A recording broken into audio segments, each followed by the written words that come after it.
You want to talk about some heparin, bolus, and infusion rate? I'm Jules the tutor. Let's do it.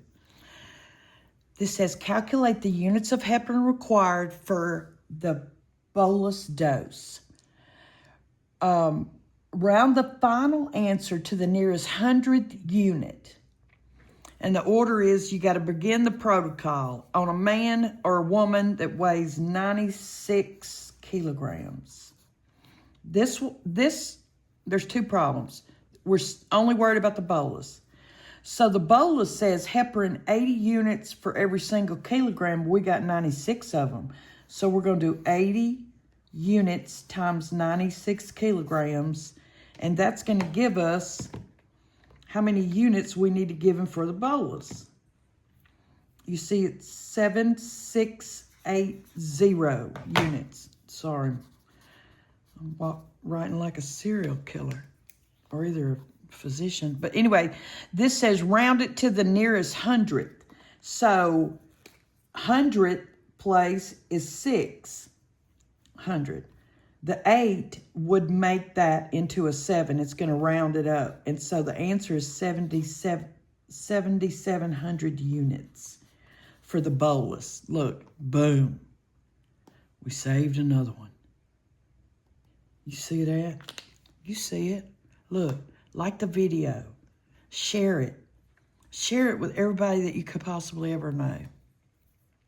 Okay. And then we got to calculate the continuous infusion.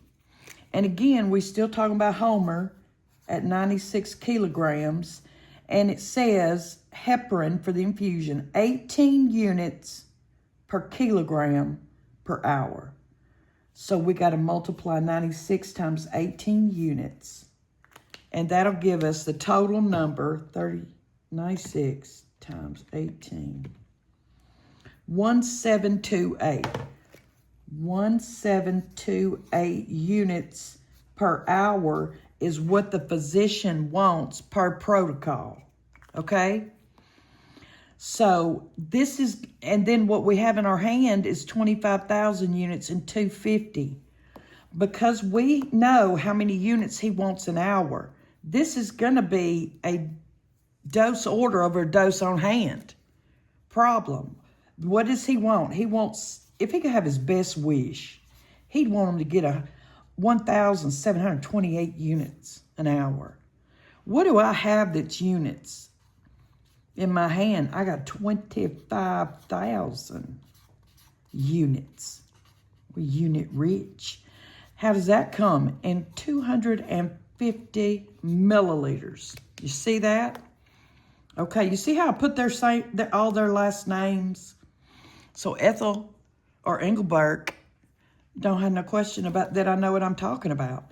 And this fraction is this number divided by that number multiplied by 250. So we're fixing to do it like an Olympic gold medalist. Come on, let's do it together. 1728 divided by 25. 1, 2, 3. You see how I counted them zeros? There was a day I didn't count my zeros. And it's going to be 1728. And we have to milliliters an hour, but we have to round it to a whole number because they didn't say to keep it at any decimal. And so it'd be 17 milliliters per hour. Look, sure enough is, boom. You know what we did? We saved another one. Okay, you get it? You like it? All right, good. Thank you for watching. Y'all have a wonderful night. I hope it helps.